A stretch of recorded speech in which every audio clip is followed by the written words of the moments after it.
welcome back to it. I am here with Nick, Gerardo, and we're here to talk about the brand new remake of Hellraiser. How deep are your ties to this franchise? I love Clyde Barker. He does amazing films. He's done some of the best horror movies in the industry, in my opinion. He literally ups it and puts it on a little sprinkle of cocaine, a little bit like Stephen King. First one, second one, those are fantastic movies. After that, we start getting into redos, then recasts, and it just starts going off into the Netherlands. And to be honest with you, I wrote off this series a long time ago. I know at one point there was a video game and they were dying in the video game. It gets real topsy-turvy as films do as they kind of reach their ultimate fizzle point. My biggest thing was it being on Hulu. I was like, okay, well, they're doing this remake. I guess it makes sense to do straight to streaming. But this had the full production, the full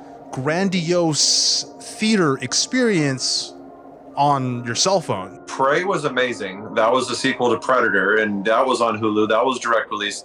Phenomenal. That was the best sequel for Predator since the original. David Bruckner, the director, he's the perfect fit for this movie. I didn't do research on it until afterwards. So he's the same guy who did Ritual, which was a direct-to Netflix movie, which was another fantastic horror movie. To be honest with you, when it came to the Hellraiser franchise, when it came to an actual plot, when it came to understanding what this movie's about, it literally doesn't explain it very well in any of the films. Every film is it's a demon cube and you play with the cube and you die.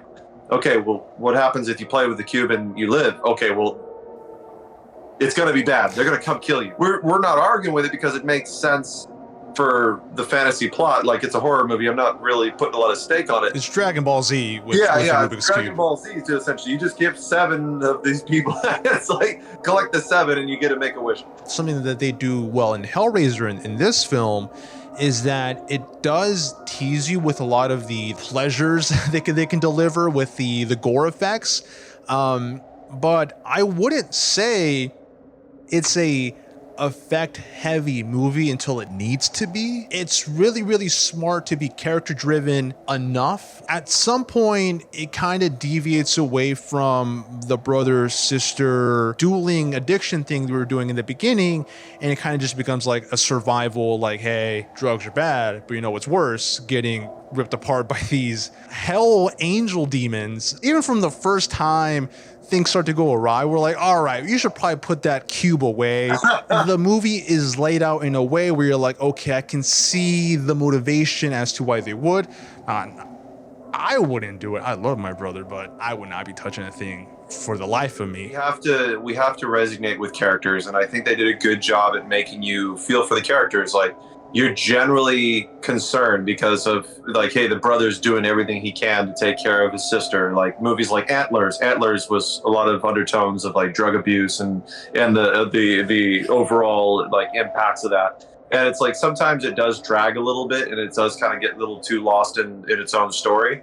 But I feel they did they did a good job at carrying it through. I mean, the runtime's less than 2 hours. I think it's an hour and 50 minutes, something or other. I think they did a pretty good job at balancing enough of the actual, hey, this is Hellraiser movie with characters with actual stakes. I would put this film in a similar category as Saw and Final Destination, where an aspect of that film's success kind of falls on how interesting we can make those variations of oh, that's fucked up. Oh, that's even more fucked up. And the fact that we were able to keep escalating, and again, just that teasing of no Cenobites just yet. We get out of focus shots of chains or kind of just blood splatter, but it's still implied just enough where we're that's disgusting.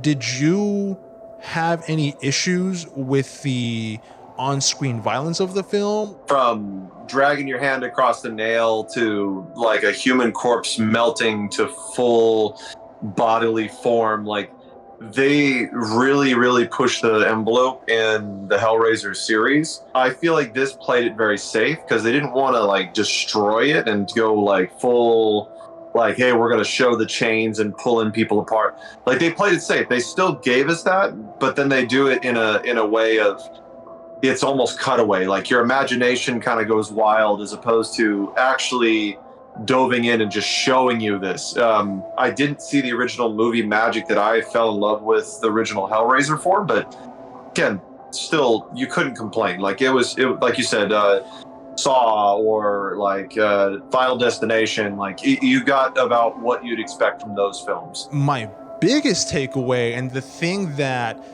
was on screen the most, was the actual Cenobites themselves. These new versions of the Cenobites compared to the old, just like Matrix style leather daddy looks, like these ones are all very sleek. Again, like Apple versions of the Cenobites, where they're just all pale. They have like the K Jewelers shimmer to them.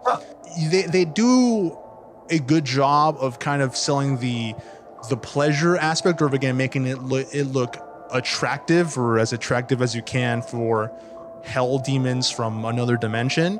But the visual effects on the Cenobites, and in particular the Hell Priest or Pinhead, was just incredible. Jamie Clayton as Hellraiser, as we started to first see the stills, I did get very excited. She looks amazing as the new Pinhead. It's almost like Bill Skarsgård doing Pennywise. It's like, you do a phenomenal job at a character like that. I mean, no fan is ever going to be upset. The presence, the makeup, and just the way that they brought them together, like you're saying, just down to the pins and needles, just gorgeous. They didn't have my favorite Cenobite. They didn't have the Hellraiser 3 disc spitting Cenobite. That's my personal favorite. They didn't have the fat guy either, you know, big boy representation. What they did with this one is they just tried to take away that, like, goofiness of it. You like cameras? We're going to stick a camera in your eye. I forgot about that one, yeah. DVD. Oh, you're twins? We're going to twist you together. You know, it's like they did get a little crazy with some of the Cenobites, and it's like they did bring back the classics. Obviously, they brought the biter back, and I mean, he was who didn't. He was cool. Who didn't love the biter? You know what I mean? They got obviously Pinhead, and they brought some new ones, so they did a good job with that. Another aspect, and even more impressive, exactly how much of a looming presence it is in the film, is the lament configuration itself. You know, the demonic Rubik's Cube from hell. It's designed and presented in a way where once we get to this whole revelation of what it is it summons, it's kind of like doorway, you're like, I believe if there's any sort of, you know, hotel key to hell, that thing is it. They did a really good job with the cube, because here's the thing, like the first couple of sequels, the cube changed shape, but we had no goddamn clue what was going on. Like, it was just like kind of like, oh, it's changing. That means you called the Cenobites. It was just like you just went from place to place, but it didn't really explain anything. This one does a really fantastic job. It's like, well, as you go through the 7 layers, it breaks down the layers, and every single layer is going to be a different shape and configuration, which phenomenal. Again, I was going to break out of this shtick. I swear to God. I have certain check marks, and this hit all of them. I'm going to say it's a 5 out of 5. I really, really enjoyed it because it was flawless execution and everything that it promised me on, with like just the idea of what Hellraiser could be and what it is. And it delivered. Like, I love that we have finally had a really good Hellraiser like sequel. Like, I'm excited about the genre. I'm excited about the ability to bring back these characters and make it fun again. This was 4 out of 5. Like, I enjoyed the hell out of it. It was very good. I've recommended it to anybody I've talked to, and I think that I'm signed up for the sequel already, whatever it is. You know, I'm down. Absolutely excited. So you got to do all the things on the video. Like, subscribe, comment, put it on all of the forums. It doesn't matter if it's Pornhub or Reddit. No kink shaming here at our show, much like Hellraiser. Thank you, Nick. Thank you, me. You gotta do the camp motto. Blood, guts, spit and ass. That's how we roll.